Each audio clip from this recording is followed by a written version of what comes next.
Welcome to our Talk of the Town for October 8th, 2020. We are here today in Town Hall as we are every day. Town Hall continues to remain fully open. In fact, we're seeing more and more residents every day, averaging somewhere between 230 and 250 residents coming to Town Hall for various services. Of course, it's tax payment and water and sewer bill payment time of the year. So that brings out a lot more people. But for all of you that are doing your own activities, DIY at home, and our board is, and our department that is, for providing building permits and to talking with you what is the code requirements in the town is, fully open. So please, come on by. And you will be well treated here in Town Hall. We need to remind you, of course, about COVID-19. When you come into the Town Hall, we do have an excellent process which handles the protocol approved by the board and treats you well while protecting all of our health and safety. COVID does remain a very active transferable disease, as you are seeing even from the CDC, airborne transmission. We are separated, the videographer and myself, by more than 6 feet, probably about 10, 12 feet. So I'm not wearing the mask at this point in time, so you can see me, or those of you that have trouble with reading lips without this sort of mask, then I'm trying to be courteous to you. We are seeing continued relatively good results in Dutchess County. The one hot spot I've mentioned previously continues to be of a concern. Our testing in the county under the auspices of the Dutchess County Executive, Marcus Molinaro, is now about 180,000 people have been tested in the county. We are seeing the region, remember we're part of the mid-Hudson Valley region, the infection rate, positive rate is around 2%, while the county, our county continues to remain below 1%. Town of Wappinger has been very steady in the 10 to 8 person range for active COVID cases. We are seeing some increase with respect to hospitalization as a result of the hotspots, and also, unfortunately, the death rate in the county has increased to 160 people, and our deepest condolences to all the family and friends who have been suffering as a result of those illnesses and deaths. The active cases in the town are, as I said, are around 10 at this recording. We have been going down to 6, 8, and then up to 12. But overall, we're seeing excellent results. Certainly people coming into Town Hall have been very cooperative. The washing of the hands, socially distanced, the monitoring of temperature, wearing your mask, and of course trying to get flu shots for this coming flu season. We have a couple of events, as I've mentioned before. Our town is still remaining active in events on the calendar for you to enjoy. Our crafts fair is coming up on the 17th. You may have seen the brochure like this that's out there, and we have this year a few fewer vendors that are attending, but we have 27 that are signed up for this event that's going to be on October 17th. Here in Town Hall. It's going to be outside, and we do have the next day as a rain event should we need it. The hours for the craft fair will be 9 to 3. We are not charging vendors any fees this year because of the business hardships that they have. But our vendors range from candles, bean bags. I'm looking at autumn arrangements, beaded jewelry.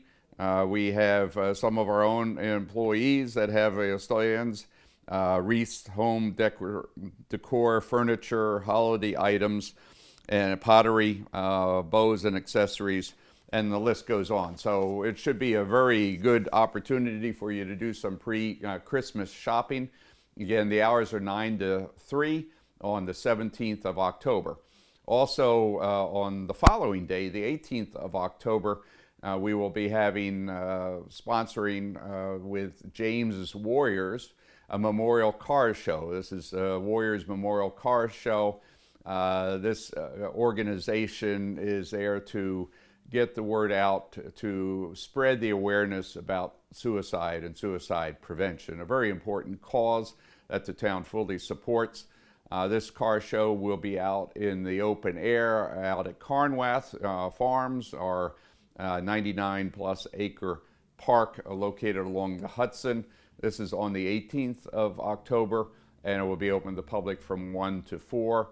They will have in place COVID protocols, that follow the town protocols. So that will be followed very closely, starting with the registration desk. So please come out to both those activities. It's going to be a very active weekend, this next weekend after this one, and hopefully you'll be able to have some good time during those events. So our senior center is now going more indoors. We've started with our art classes. Movie are going to be presented starting this particular month, more exercise programs as we try to bring some of the activities indoors from the out of doors. We will be holding our next board meeting next Tuesday, the 13th. Normally we will have it on the second Monday of the month, but this coming Monday will be the Columbus holiday, which Town Hall has off. So we will be holding a town board meeting on Tuesday, the 13th, starting at 7 o'clock. And again, that is a public meeting subject to our COVID protocols. During that meeting, we will be discussing the first meeting to discuss our budget. I have presented to the board on last week, earlier this week on Monday, the town budget that's being proposed to them for their consideration. We did that in the meeting of a special meeting on October 5th. This year, the combined tax levy under this particular budget is down, slightly. We're looking at trying to keep the tax levy below the tax levy cap that the state controller's office has established. That particular tax levy cap, which allows municipalities to increase their financial budgets by that cap, which is 1.56% this year. In the last several years, it's held steady at 2%, but this year, because the cost of living decreases and some other factors, it's down. So we do have the legal ability, without any penalties from the state, to go up to that amount. But in my tentative budget, I've set this at 0.60 as our tax goals as to that. And this does, I think, it recognizes, I'm trying to recognize in our budget, the continued financial suffering and challenges that most of you have been experiencing, if not all of you. And certainly, we are trying to avoid any tax increases whatsoever. So under this particular budget that I'm proposing, and of course the board is there to look at it, taxes remain flat over last year. In fact, there might be a slight decline in the tax base overall. So we're looking at trying to keep it below. If we were to go to the 1.56% tax levy cap, that would mean actually a 3-cent tax increase per $1,000 of rateable property. And so we're trying to avoid that any way possible. During our board meetings, I think that we'll be reviewing different budget requests. We have not, of course, recognized all the requests that we've gotten for costs since we still anticipate the COVID effects will continue through at least the early part of next year.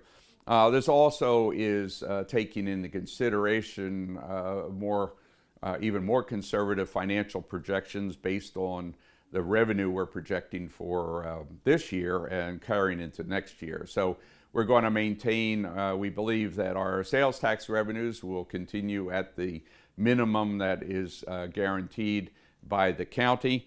And we are looking at other revenue lines coming down. There's some state funding that we're anticipating we won't get the full amount, maybe 40% less. Our fines and fees have been down. Fortunately, this year, the revenue receipts for our mortgage tax, part of our A-Fund monies, actually a major part of A-Fund revenue, and A-Fund is what covers townwide and impacts all of you. That revenue actually has increased. It's a combination of COVID buying by people coming up this way from New York City. And also, as we look at inflationary factors and as well as, some other, items such as cheaper mortgage rates. So a lot of people are refinancing. So we benefit from that. Whenever a mortgage is financed, we get a percentage of that, money. So that has been a plus in what has otherwise been negative areas. So as we look at the tax rates going forward, we're looking at around $1.86 per $1,000 of assessed value. That's the townwide homestead tax under the current budget. We'll see how the board addresses. So hopefully we can find some other ways to fund other services, but generally all the core town services programs that we have are continued into next year. So please pay attention to what we discuss in our board meetings. Again, they will be live. Also, we'll be having tapings of those so you can stay up to date. In the meantime, if you have any questions, any special needs, please feel free to stop by my office and others here in Town Hall. We continue to be open from 8:30 in the morning to 4 o'clock in the afternoon. Give us a call if you want to schedule an appointment, but otherwise you can stop by going in through the north door to Town Hall. Thank you very much. Enjoy a nice weekend. Looks like at least half of the weekend the weather should be beautiful with the trees continuing to turn their colors perhaps at the peak through this weekend. So take care, stay safe, and remain well. Thank you.